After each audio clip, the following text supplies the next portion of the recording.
Baik, Assalamualaikum warahmatullahi wabarakatuh. Perkenalkan, saya Fiyakuza Ananda dengan NIM D10212410002 akan mempresentasikan tentang evolusi.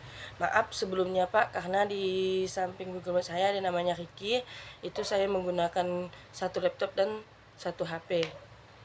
Selanjutnya, pengertian sejarah evolusi. Secara sederhana, evolusi diartikan sebagai suatu proses perubahan secara lambat menuju kesempurnaan, sesuai dengan kebutuhan lingkungan. Evolusi berasal dari bahasa Latin yang berarti evolver, yang berarti perubahan. Ilmuwan tetap beranggapan bahwa makhluk hidup ini diciptakan secara terpisah dan secara khusus, baru pada abad ke-17.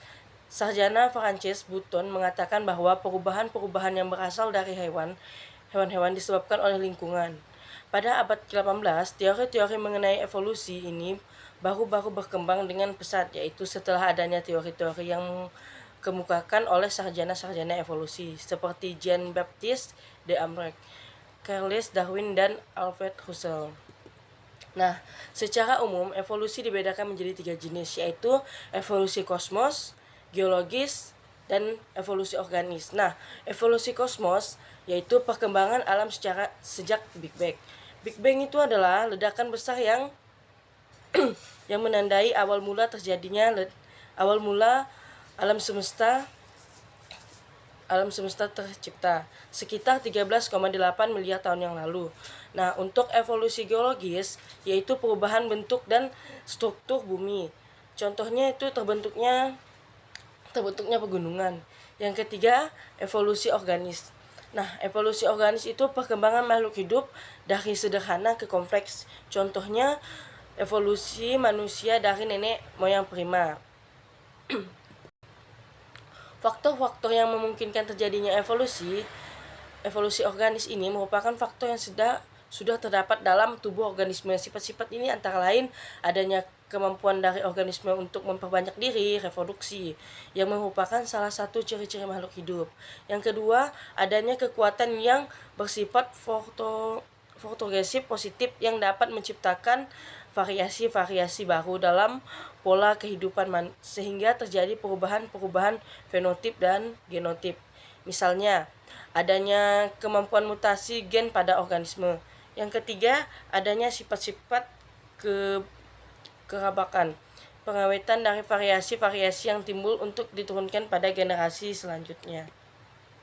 Terdapat dua mekanisme utama yang mendorong evolusi. Yang pertama, seleksi alam yang merupakan sebuah proses yang menyebabkan sifat terwaris yang berguna untuk keberlangsungan hidup dan reproduksi organisme menjadi lebih umum dalam suatu populasi dan sebaliknya. Sifat yang merugikan menjadi lebih berkurang. Nah, seleksi alam. Yang kedua ada genetik, yang merupakan sebuah proses beban yang menghasilkan perubahan acak pada frekuensi sifat dan suatu populasi. Selanjutnya, genetik dihasilkan dari probabilitas apakah suatu sifat akan diwariskan ketika suatu individu bertahan hidup dan bereproduksi.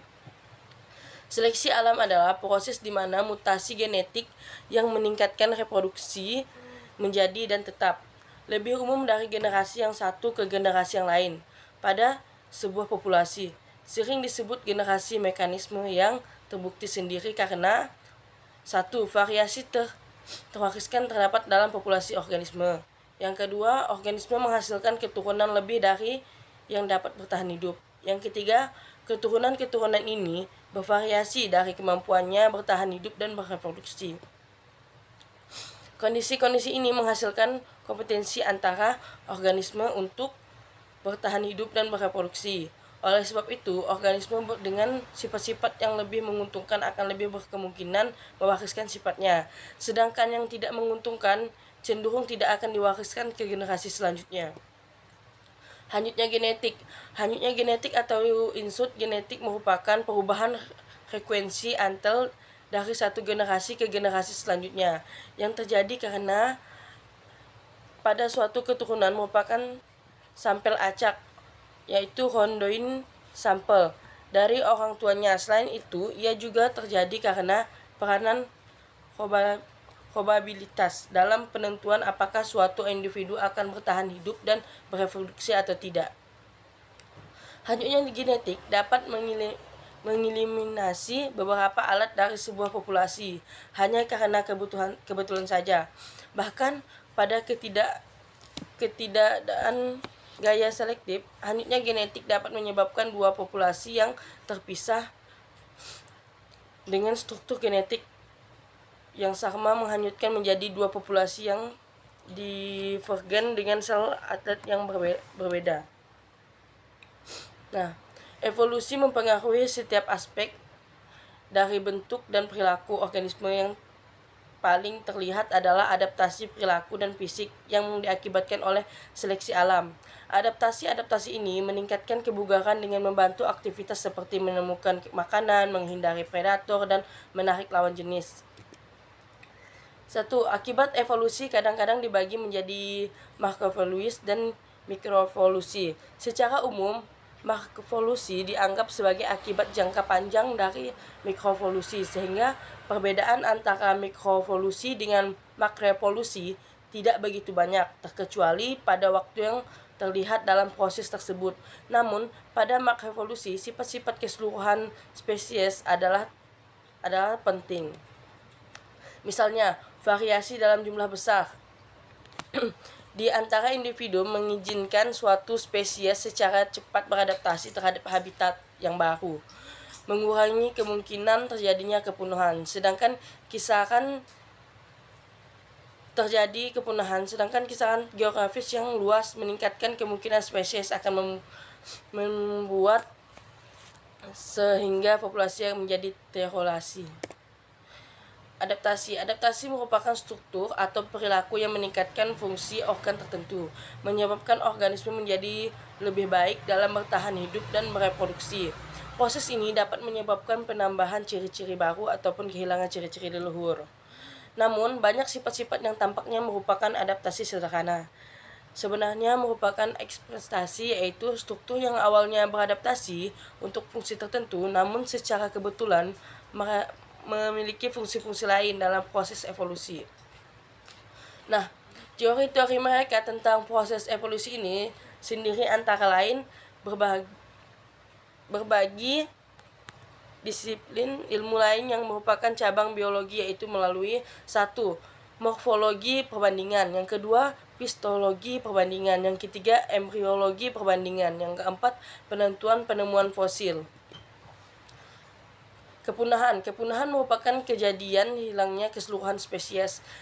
Kepunahan merupakan peristiwa yang tidak umum karena spesies secara reguler muncul melalui spesiasi dan menghilangkan melalui kepunahan.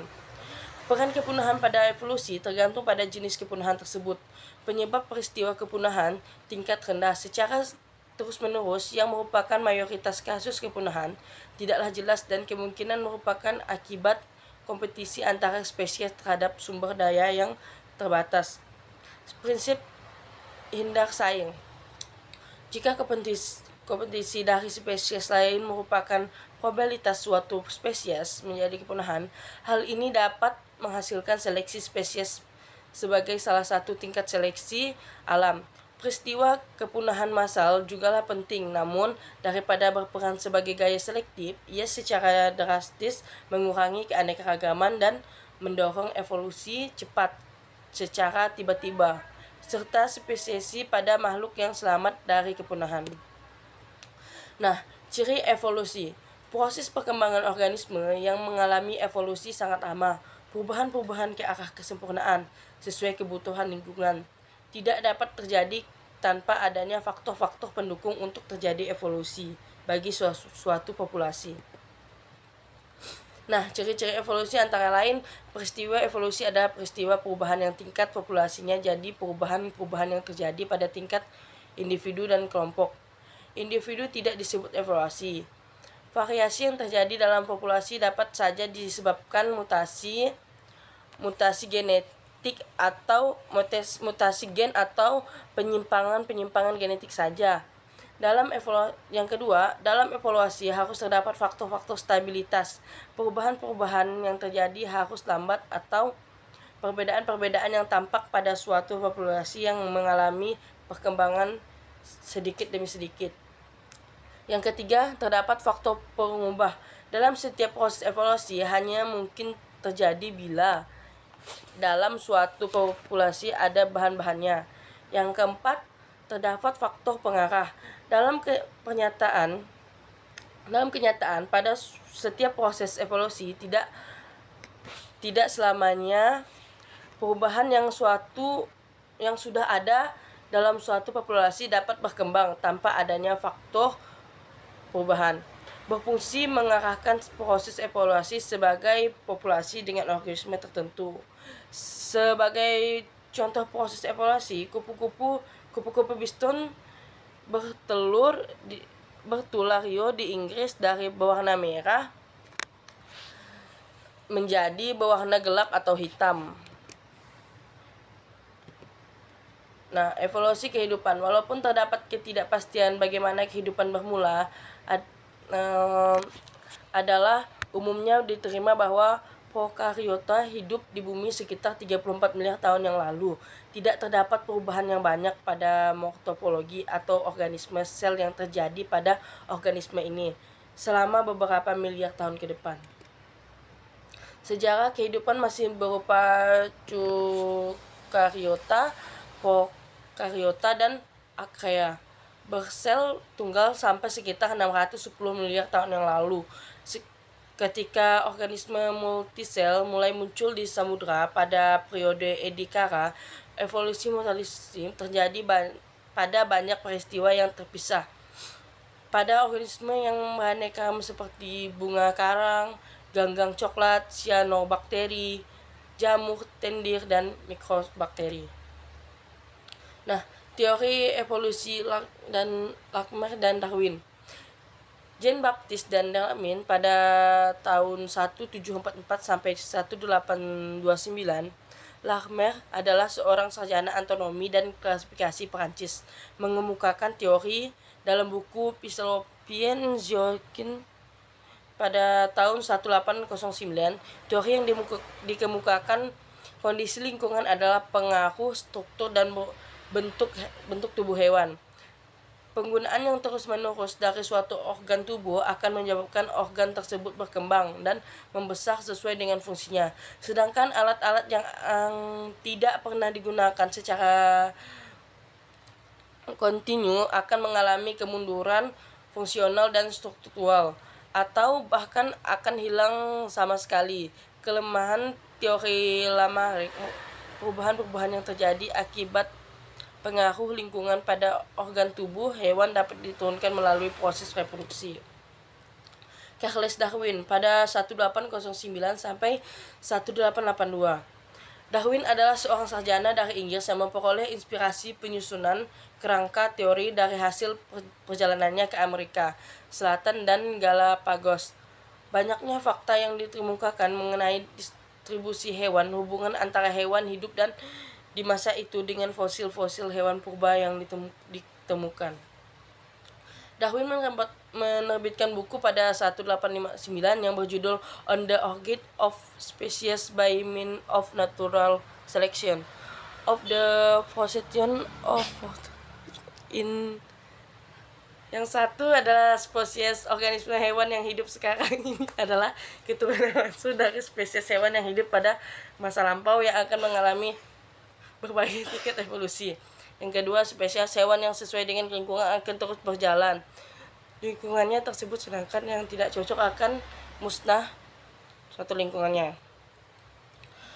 Kesimpulan yang dapat diambil dari teori Darwin yaitu variasi-variasi pada berbagai tingkat terdapat di antara individu dan spesies secara alami. Yang kedua, jumlah spesies cenderung bertambah, tetapi populasi dari setiap spesies cenderung konstan.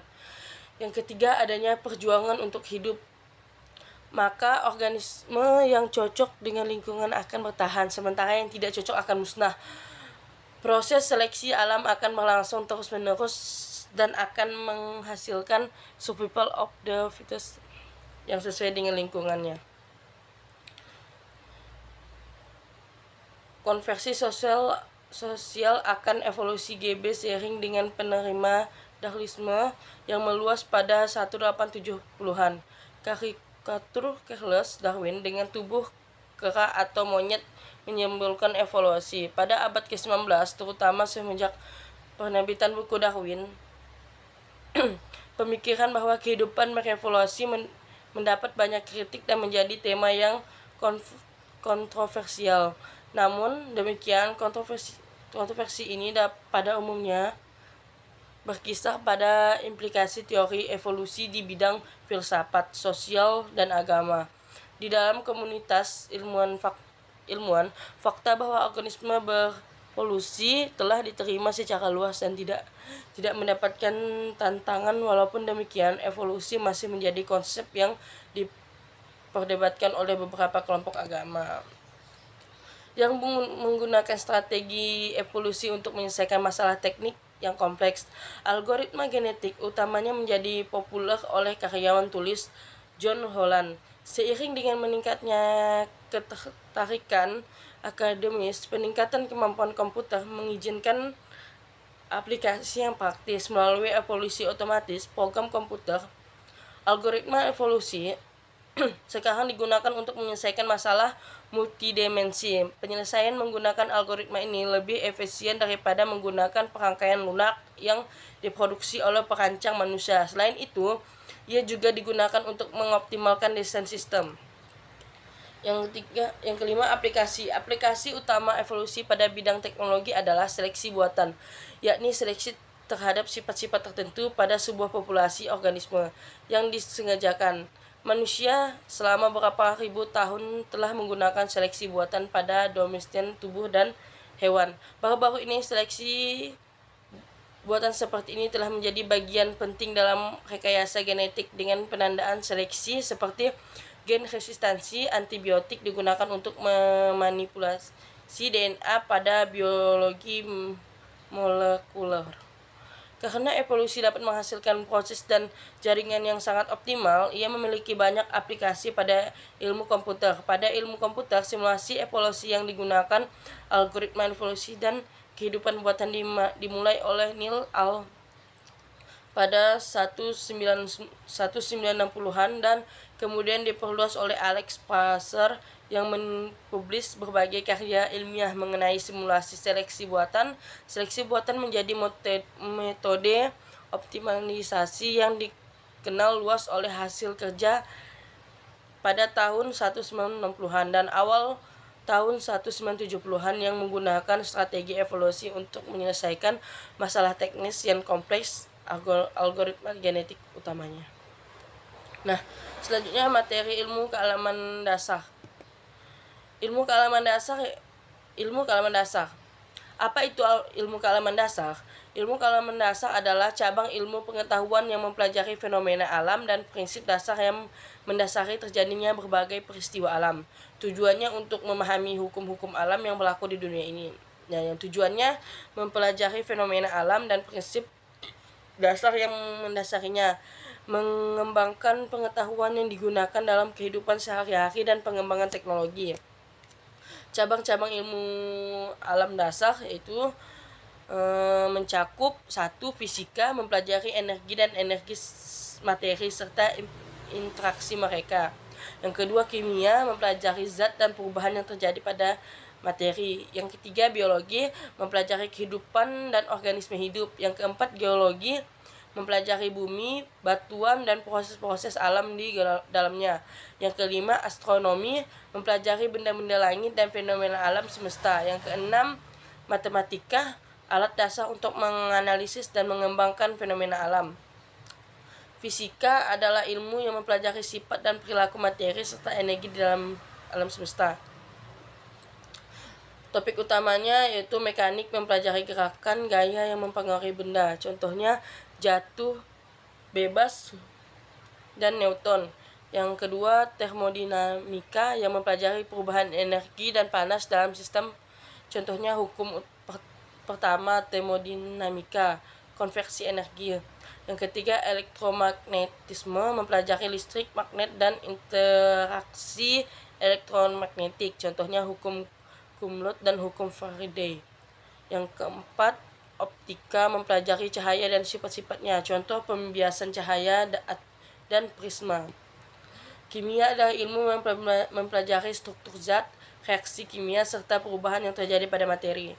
Topik utama, struktur atom dan molekul, mempelajari komponen penyusun zat seperti proton, neutron, dan elektron. Yang kedua, ikatan kimia, mempelajari cara atom berikatan membentuk molekul, contohnya ikatan kovalen, ikatan ionik. Yang ketiga, reaksi kimia, mempelajari bagaimana zat-zat perubahan menjadi zat baru, contoh reaksi pembakaran, reaksi asam basah. Yang keempat, stoikiometri, menghitung jumlah bahan yang terlibat dalam reaksi kimia. Yang berikutnya yaitu biologi. Biologi adalah ilmu yang mempelajari kehidupan organisme hidup. Topik utamanya yaitu sel dan jaringan, memahami struktur dasar kehidupan yaitu sel. Contohnya sel hewan, sel tumbuhan, dan fungsi organel sel. Yang kedua, genetika, mempelajari pewarisan sifat dan struktur genetik, contohnya DNA dan pewaris sifat. Yang ketiga, ekologi, mempelajari hubungan organisme dengan lingkungan, contohnya rantai makanan, daur biogeokimia.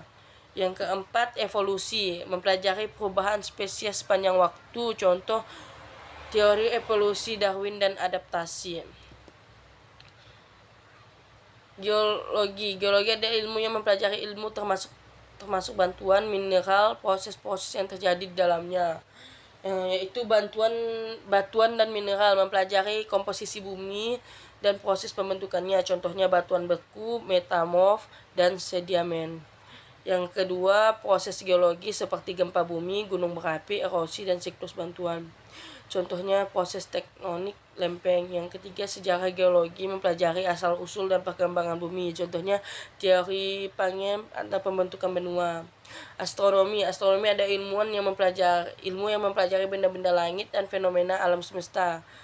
Contohnya gerakan bumi dan planet, mempelajari orbit dan gerakan benda langit, contohnya rotasi bumi, revolusi bumi. Matahari dan bintang, mempelajari siklus hidup bintang dan sistem tata surya, contohnya proses fungsi nuklir dalam bintang terbentuk dan mati. Teori Big Bang yang menjelaskan asal-usul alam semesta, contohnya latar belakang radiasi kosmik, perkembangan alam semesta. Matematika dalam ilmu alam. Matematika adalah alat dasar dalam ilmu alam, digunakan untuk menganalisis dan menggambarkan fenomena alam. Topik utamanya aljabar dan geometri, untuk menggambarkan fenomena fisik dan bentuk alam, contoh persamaan gerak, penggambaran bentuk-bentuk geometri. Kalkulus, mempelajari perubahan dan perhitungan dalam fisika dan biologi, contoh percepatan laju perubahan dan ekosistem. Yang ketiga, statistika, untuk menganalisis data, eksperimen, dan penelitian, contohnya pengelolaan data dalam eksperimen fisika dan kimia. Pentingnya ilmu alam dasar. Mengapa ilmu alam dasar itu penting? Yang satu, pemahaman fenomena alam, membantu kita memahami bagaimana alam bekerja. Yang kedua, inovasi teknologi. Pengetahuan dasar digunakan dalam perkembangan teknologi seperti telekomunikasi, energi terpengaruh, dan kedokteran. Yang ketiga, lingkungan dalam kehidupan, menyelesaikan masalah lingkungan, kesehatan, perusahaan, dan iklim. Nah, kesimpulannya, ilmu alam dasar merupakan dasar dari semua ilmu pengetahuan tentang dunia dan alam semesta. Yang kedua, memahami ilmu alam membantu kita memecahkan masalah, mengembangkan teknologi, dan menjaga kelestarian lingkungan hidup. Sekian presentasi dari kelompok 6. Kalau ada salah kata, mohon dimaafkan. Saya akhiri presentasi ini. Wassalamualaikum warahmatullahi wabarakatuh.